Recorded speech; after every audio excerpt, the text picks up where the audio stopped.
वक्फ create कर सकता है। सबको मालूम है वक्फ एक मुसलमान का अल्लाह के प्रति अपना एक उसका एक पायस चैरिटेबल रिलीजियस पर्पस के लिए वक्फ क्रिएट किया जाता है, लेकिन उसमें डाइल्यूशन करके 2013 में कोई भी वक्फ क्रिएट कर सकता है। ये प्रावधान सबसे पहले उस समय की यूपीए सरकार ने किया है। दूसरा, आपने सारा वक्फ को स्पेसिफिक कर दिया कि शिया बोर्ड में शिया ही रहेंगे, सुन्नी बोर्ड में सिर्फ सुन्नी ही रहेंगे, और कोई भी बोर्ड हो सिर्फ उनके लोग ही रहेंगे, बाकी कोई उसमें आ नहीं सकता है। ऐसा आपने प्रावधान किया। तीसरा, 2008 सर, आप शांति से सुनने के बाद आप जो भी पूछेंगे हमारा रिप्लाई तो आएंगे ही सर। डिबेट का आखिरी में है, मेरा फिर से रिप्लाई होगा।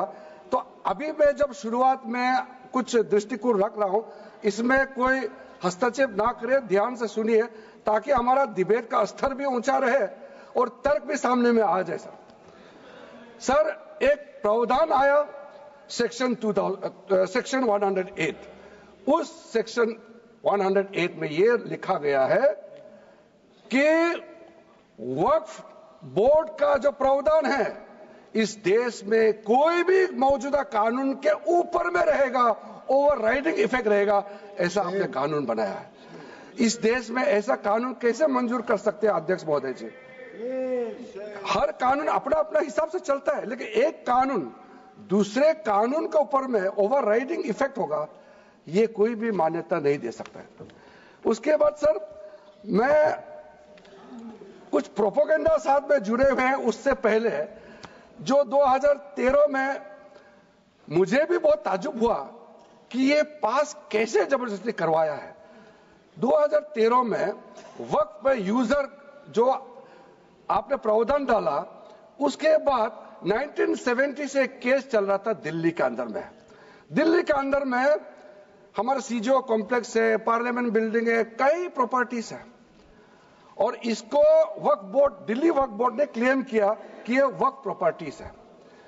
उसके बाद ये केस चल रहा था अदालत में। उस समय यूपीए सरकार ने पूरा सारा जमीन को डी नोटिफाई करके वक्फ बोर्ड को दे दिया। 123 प्रॉपर्टी। अगर आज हम ये संशोधन लेके नहीं आते तो जिस सदन में हम बैठे हैं, ये पार्लियामेंट बिल्डिंग, इसको भी क्लेम किया जा रहा था। एयरपोर्ट, बसंत विहार, और अगर नरेंद्र मोदी जी का सरकार नहीं आते, अगर यूपीए का सरकार कंटिन्यू रहता, तो क्या क्या बिल्डिंग को डी नोटिफाई किया जाना था। 123 प्रॉपर्टी को तो डी नोटिफाई किया। मैं रिकॉर्ड में कह रहा हूं, अपने मन से कुछ नहीं कह रहा हूं, मैं ऑफिशियल रिकॉर्ड का बात बता रहा हूं। अध्यक्ष महोदय, आप काहे को उछल रहे हो? मैं अपने से थोड़ी बोल रहा हूं, जो हकीकत बात को बता रहा हूं। आप आराम से बैठ के सुनिए। आपके दल को और आपको सबको बोलने का मौका मिलेगा। माननीय मंत्री जी,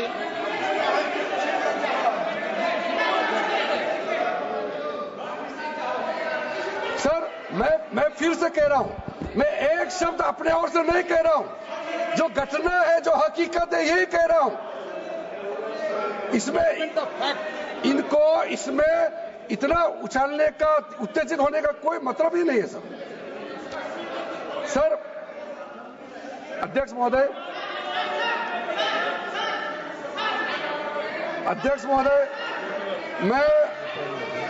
मैं आपके माध्यम से सदन को कहना चाहता हूं कि जो संवैधानिक बात उठा करके लोगों को गुमराह करने का जो प्रयास किया जा रहा है, उसको भी देश के सामने में सही बात रखना बहुत ही जरूरी है। एक बात बार बार इन लोगों ने कहा गया है कि ये जो वक्फ अमेंडमेंट बिल है, ये आर्टिकल 25, आर्टिकल 26, आर्टिकल 30 का उल्लंघन करता है करके इन्होंने इल्जाम लगाया। पढ़ चुका हूं, आप पढ़ लो। कभी भी डिबेट के बीच में पॉइंट ऑफ ऑर्डर नहीं होता है। व्यवस्था दे दी है, पठवाना कभी। माननीय मंत्री जी बोलिए। अध्यक्ष महोदय, दूसरा विषय इन्होंने समानता का बात उठाया। आर्टिकल 14 का इक्वालिटी को लेकर के उन्होंने सवाल उठाया। उसका भी मैं जवाब देना चाहता हूं अध्यक्ष महोदय। ये कोई तरीका नहीं है। माननीय अध्यक्ष की व्यवस्था अंतिम व्यवस्था होती है। बोलिए मंत्री जी आप बोलते जाओ। अध्यक्ष महोदय, क्योंकि मेरा कान खुला हुआ है तो ये डिस्टर्ब हो रहा है मुझे। मैं अभी ये फैन की बात करता हूं। अध्यक्ष महोदय, ये वक्फ बोर्ड का जो काम है, ये बेसिकली वक्फ प्रॉपर्टी को जो संभालने वाले मुतावली और जो वक्फ प्रॉपर्टी को व्यवस्था करते हैं उसको संचालित करने के लिए ये गवर्नेंस का, सुपरविजन का एक प्रावधान है। किसी भी तरीके से वक्फ बोर्ड वक्फ प्रॉपर्टी को मैनेज नहीं करता है। वक्फ बोर्ड वक्फ प्रॉपर्टी मैनेजमेंट में हस्तक्षेप नहीं करता है। आप साफ साफ सुन लीजिए, अगर इसके पास तर्क नहीं है तो इस तरह यहां डिस्टर्ब करके बहस का स्तर को गिराने से कोई फायदा नहीं है सर।